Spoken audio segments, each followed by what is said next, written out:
Je cède maintenant la parole à Monsieur le député de Gaspé. Merci, Madame la Présidente.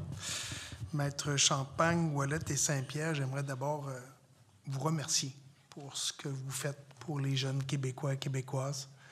Je pense que ça mérite d'être souligné parce qu'on comprend que ce n'est pas quelque chose nécessairement de facile et d'évident. J'imagine autant pour les victimes que les parents d'être dans une situation de cette nature-là, c'est quand même quelque chose d'assez complexe. Moi, j'aimerais savoir, à l'intérieur des cas que vous, qui sont rapportés à vous, est-ce que vous voyez un certain équilibre au niveau des victimes, au niveau du genre, ou vous voyez une prédominance d'un genre par rapport à l'autre? Est-ce généralement, mon opinion, c'est que je pense qu'il y a plus de filles ou de jeunes femmes qui sont victimes de ce type, si je parle je pense au sexto.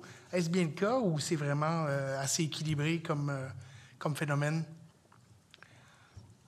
J'ai envie de vous dire qu'on voit en matière de violence sexuelle comme en matière d'exploitation sexuelle des enfants sur Internet une prédominance où les femmes, les filles sont davantage victimes que les garçons.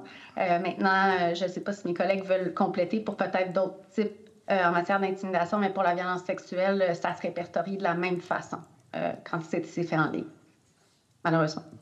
Pour ce qui est du sextage, on remarque également la même tendance. C'est généralement des filles qui sont victimes du phénomène, là, que ce soit le leur ou même le repartage d'images intimes. On fait confiance à notre partenaire et là, tout d'un coup, il y a une rupture qui survient où la personne décide de partager et malheureusement, la plupart du temps, c'est les garçons qui vont décider de repartager l'image. J'ai des statistiques récentes, là, sont peut-être trop récentes pour que je puisse m'avancer par rapport à ça, mais c'est quand même une proportion majoritairement faite femmes, filles qui sont victimes, là, même dans nos dossiers de sextage. C'est une donnée qu'on ne compilait pas avant avant la dernière demi-année. On a commencé à la compiler parce qu'évidemment, on s'y intéresse, qu'on voulait développer, voir quelle tendance se développait, puis on la voit déjà se manifester. Au niveau de votre intervention, est-ce que vous êtes en mesure d'établir une certaine forme de profil des jeunes qui sont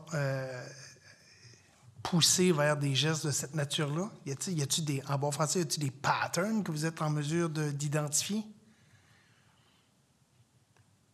Si je peux peut-être, pendant que Joanie, tu réfléchis de ton côté. Moi, rapidement, parce que dans le cadre de mon mandat de coordination, évidemment, je vois beaucoup les dossiers aussi qui nous sont soumis, là, qu'on oriente vers les services policiers. Je ne suis pas en mesure aujourd'hui d'identifier nécessairement là, un profil cible qui se livre plus ou qui serait davantage vulnérable au niveau du sextage chez les adolescents. Ce que je peux vous dire, par contre, c'est que généralement, les garçons sont un petit peu plus âgés que les filles. On remarque une différence d'environ une année entre les jeunes filles qui sont victimes et les jeunes garçons qui les sollicitent pour partager des images. Donc, la moyenne des filles, c'est environ 13 ans, les garçons 14 ans. Donc, on se situe davantage là. Donc, évidemment, c'est un peu en adéquation avec les principes de notre loi sur le système de justice pénale pour adolescents, c'est-à-dire quand les jeunes, plus ils sont jeunes, moins ils ont un niveau de maturité important, donc peut-être de ce fait sont plus vulnérables ou plus propices à se livrer à ce type de comportement-là. Pour ce qui est de la violence sexuelle ou de l'exploitation sexuelle des enfants sur Internet, malheureusement, on n'a pas de profil cible, c'est-à-dire que n'importe quel enfant, à un moment ou un autre de sa vie, peut se retrouver victime d'une personne mal intentionnée qui va tenter d'atteindre cet enfant-là. C'est certain que l'enfant qui est dans un état momentané de vulnérabilité, donc avec des facteurs plus faciles à aller exploiter par le contrevenant, a des chances davantage de se rendre loin dans cette victimisation-là. Mais il y a des enfants de tous les milieux, malheureusement, de toutes les sphères sociales qui vont pouvoir tomber dans les filets. C'est des gens habiles qui vont aller vers ces enfants-là, qui vont être capables de trouver les failles pour réussir à aller tisser le lien avec ces enfants-là et obtenir ce qu'ils souhaitent avoir éventuellement, soit des images ou une rencontre avec eux.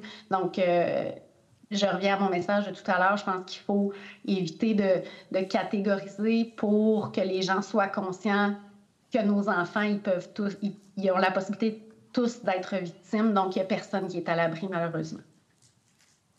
Merci.